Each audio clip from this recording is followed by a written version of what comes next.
a shock, understandably, because not only was I used to London life, I think I was used to a London life which is a bit more privileged, being a model and going off to like Soho House and all these private places, you know what I mean? Where I started from like living in the Atakwame mud hut houses with the locals to eventually fencing my land, harvesting bamboo, all of this stuff, making charcoal, learning all these different qualities.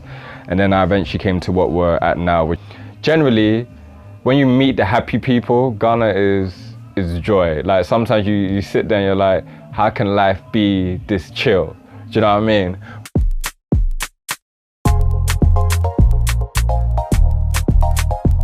Hi, my name is Jeremy Boateng. I guess I'm a model, originally from East London. Probably spent like 10 years modeling, but now I'm out in Ghana. Essentially trying to build an eco-village and farm sustainably, as well as eco-building. And yeah, I'm just trying to live a bit more in line with my creator and be of a bit more service rather than focusing on extracting too much. No, I wasn't born here, but my parents are originally from Ghana, both of them. Yeah, so they're both from Ghana. But how I found my hair is quite funny, actually. I always tell people like the land that I'm on currently found me, because there was a guy living underneath my dad, and he essentially said there was land available for sale. And my dad was like, you know what, like, I don't need any more land, you know what I mean? I'm not really interested in farming or whatever. And I said, okay, cool. But he goes, oh, my son's always telling us about like eating off the land and trying to be more natural. And he called me and he was like, Jeremy, like there's this land going for sale, and I know you're always talking about this farming stuff. Let's go have a look, it's in Ghana. And I said, all right, you know what? Let's go have a look. And I literally feel like at that time I was so in touch with, like, I was studying a little bit of permaculture in LA. I'd studied a little bit of herbal medicine. Like I was really infatuated about living off grid and living in line in nature. And I just felt like it was all I was watching on YouTube, all these channels. And eventually it's like, it almost just manifested, it just came itself. So that's how I ended up finding the land anyway and heading back to kind of build this lifestyle. So I actually completed the payment for the land in January 2020, which was quite funny because that was a year of COVID. So why it was interesting, I had completed the payment, then I told myself like, oh, okay, I want to go to New York for stay as a model and just see if I can make some more money. And I almost got trapped to New York with the COVID thing happening. And I think it really hit me quite a lot because I was like, you know what, I missed my chance. Like it almost felt like the world was ending for everyone. And I felt like I had missed my chance. So I was like, you know what, when I get the second chance to go out to Ghana, I'm not gonna joke, I'm gonna make sure I do it. And that ended up being October 2020. So October 2020 is when I came out, and that's when I first came to the land and experienced it. I've got 6 episodes I mentioned on my YouTube from where I started from like living in the Atakwame mud hut houses with the locals to eventually fencing my land, harvesting bamboo, all of this stuff, making charcoal, learning all these different qualities. And then I eventually came to what we're at now, which is essentially the start of the Eco-Village and kind of sustainable living, yeah. Well, I always tell people Accra is like, it's like any city is very similar to London in a sense. But I feel like actually coming out to the mainland and going through dust roads and sandy roads, I think it was eye-opening, but it was also unusual to actually really think about what I'm about to get myself into. And I think when I came back and started seeing like a lot of the, like just going up and seeing cows go by and sheep go by, I was like, oh my gosh, this is really it. Like I'm really doing this for real now. So it was a shock, understandably, because not only was I used to London life, I think I was used to a London life which is a bit more privileged, being a model and going off to like Soho House and all these private places, you know what I mean? So it was eye-opening, that's the best way to put it. I think acclimatizing was probably the most difficult, which I mentioned, because I'm very sensitive spiritually and physically. So a lot of the times when I feel things very heavily, when things come into my vicinity, and I feel like once I first came here, you're so used to being around dead energy in London because nothing's alive. There's hardly any sort of insects, wildlife. But I think what was so shocking was the amount of life that came into me so abundantly. And it was just like, it was like going from hot to cold. So it was literally a shock. Like I went from literally no life to straight bush. I didn't even spend that much time in Accra. And climatizing was difficult. I got malaria twice. I got all my skin peeled off at one point actually, which was very, very worrying at the time. I had a lot of ailments probably over the first 6 months, which put me in a mindset where I felt like I didn't really want to be here. I didn't really want to do this, but having my dad here, some moral support was very helpful, and obviously speaking to my mum and my brothers and sisters who were like, they might not have understood my journey, but were giving me some moral support. But acclimatizing was very, very, very difficult, to the point where I actually thought I wasn't going to make it. Like I got hospitalized for the first time with malaria, and it was severe malaria as well. So it could have got very serious, but I think when you're trying to go from hot to cold, you need to recognize there's going to be some level of resistance. Funnily enough, yeah, everyone asked me like, oh, how did you plan and go about things? I didn't plan anything, like nothing is on paper. Like if I tell you how I done most of it, it was kind of like by eye. Like I'd be like, okay, you know what, I wouldn't mind the bathroom this size or that size. And that's literally how all of this was formed. So, and one thing about me, I actually wanted to come to Ghana to build my patience, because I felt like I used to rush a lot of things, which I think the mentality in the West kind of makes you just constantly move, do you know what I mean? So actually forming this place, I had no plan to use cement at all, because I came back really trying to tend to the earth and do very little damage. A lot of people don't know that cement itself actually like embodies a lot of CO2 usage. So I told myself I didn't really want to do anything that was, or use any materials that were also harming the environment to produce, as well as like not being beneficial on the land. So I went to go do everything natural, but with time and being under someone's house, I was like, you know what, I need to push and get my own space. And that's why we have the block building here. But the second I got a bit more time, ended up like building with clay for my kitchen. And now with the summer huts and the rest of the buildings, we've used wood and a lot more natural materials, because I have a bit more peace of mind, at least having my own space. So I had to compromise a little, but for the benefit of the full picture of what I'm trying to do here. Like, a lot of people try and sugarcoat it. I've seen a lot of these videos. A lot of people try to sugarcoat it, but it was a nightmare. If you see how far we are from the main road, it's a good 30 minutes. And it's like, I've only got my little Boboya, my tricycle. So all the goods I've got, like majority I've had to get delivered myself, which is part of like the self-sustainable experience, like recognizing how to attain your own sort of materials. So that was very difficult, but also, which was one of the main reasons I'm doing this, I harvested a lot of local materials. So there's bamboo close by. The clay we use for this is literally just up the road. And I think we should I'm trying to get into the mindset of using more locally available materials to build, because I think all of it reduces our desire to go out and, do you know what I mean, consume. Yeah, so I told you initially, I got infatuated around sort of growing and just being self-sustainable, but also with the understanding that I wanted to learn how to tend to Mother Earth and tend to women generally. I all feel is kind of synonymous. So when I kind of went to LA, I studied permaculture briefly, which is permanent agriculture. It kind of focuses on the inputs and not only the outputs, which is what mass farming currently does. It focuses just on what they're taking from the earth. So I told myself that I wanted to be of service to the earth when I came back to Ghana and do very little damage. So I started employing all the various little techniques that I had learned via permaculture, with deep mulching, a lot of companion planting, so not just planting single crops, like interplanting. So yeah, currently we've got quite a lot growing, from like lemongrass to pineapples, mangoes, contomeri, passion fruit, cocoa, yam, plantain, bananas, mangoes, avocados, jackfruits. So I really wanted to envision Eden. That was actually the goal. It was Eden by Herbrew, which is basically to create a space which encapsulates the beauty of Earth, but also the diversity of Earth, so including animals. And it would never be focused just on one side of farming. It would be focused on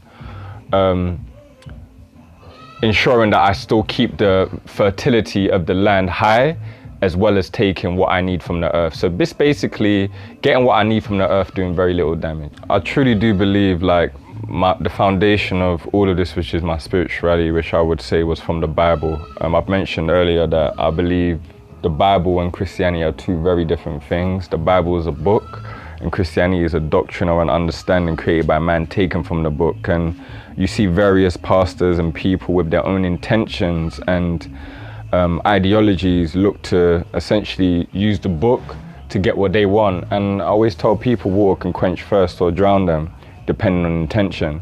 So what I found was my intention with the book was to serve my creator and humble down to what my creator has asked of me as his created being. And this is just to subdue and be of servitude to the gift I've been given, which is Mother Earth. So I told myself, you know what, when I come back, I want to do as much as I can to ensure that I serve.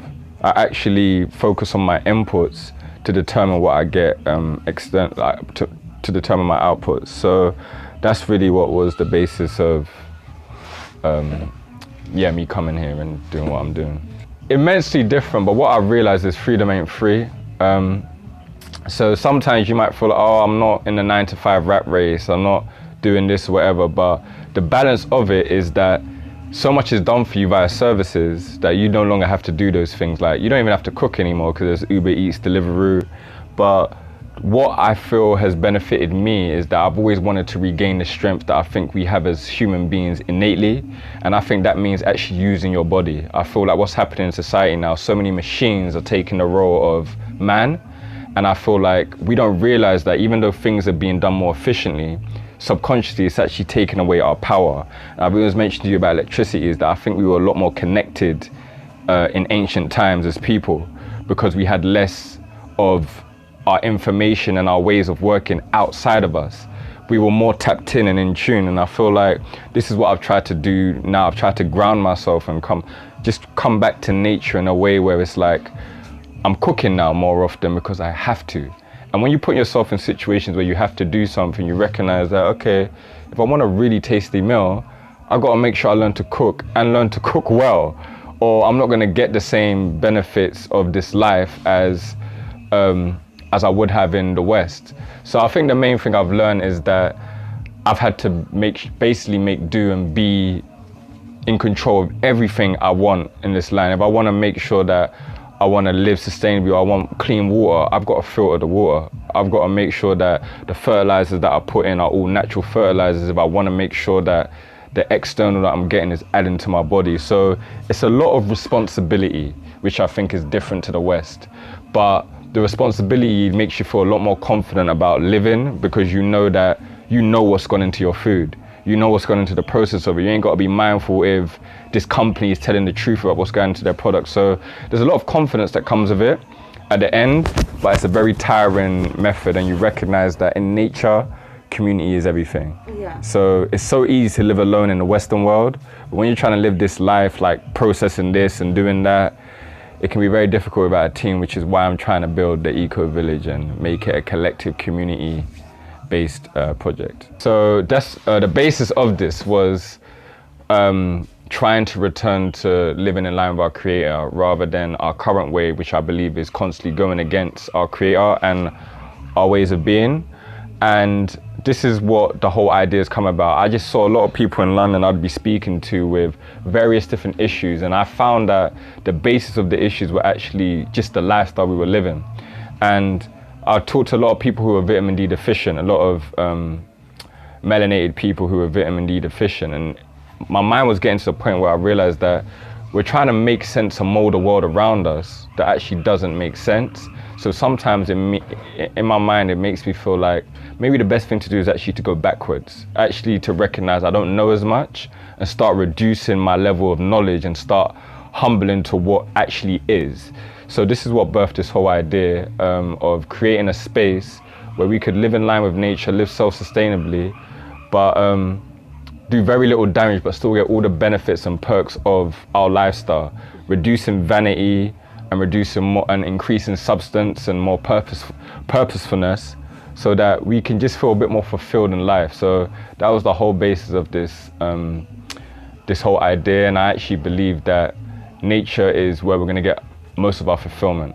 So this space here is actually just a space where I'm hoping to bring a lot of people to come and live and get what I would say is a watered down version of the main thing, which I feel like is so important because I recognized how difficult it was coming in all guns blazing. So I was like, you know what? I know how I almost died. So what I need to do is ensure that I create a space where people can ease into understanding the lifestyle. So I'll be doing like various workshops coming soon at the foundation. It's not actually in this space, where we'll be learning how to make bricks naturally, clay tiles, various different things. But yeah, so the basis really I want with this space is just to give people a teaser or a taste of what it could be like to live self-sustainably, and also get them to understand in reality the struggles and the benefits of doing so, so that if they ever desire to live this kind of life, they've got like a foundation and an understanding of how to do so. Mm-hmm. Interesting. As it almost come to a close, how have you found life in Ghana? Honestly, very up and down because, funny enough, I'm quite good on my own. I have been for a while, but at the same time, life is about community. So it's been a little lonely at times, but my animals have helped me with that. Apart from that though, I always do tell people, I don't like to lie. Like, Ghana is a beautiful space, but I think the people are heavily, there's been a lot of issues trauma-wise for a lot of the locals, and I think it's evaded them being able to see the benefits of this place, especially in the poorer communities. Like I always mention, poverty is a disease, and I think it can run into the mindset of how we even treat each other as brothers and as family. So the welcome hasn't been the warmest for many, but I feel as time has gone on, I need to recognize that I'm actually an alien here. So the more that people actually see my face and see how I live and see how I'm actually making the effort to integrate, I think it becomes a lot more simple. But generally, when you meet the happy people, Ghana is joy. Like, sometimes you sit there and you're like, how can life be this chill? Do you know what I mean? But I always do tell people, I don't like to lie. Like, it takes a bit of work to get to that point, and you got to be very resilient to get to the point where things start to just feel like normality.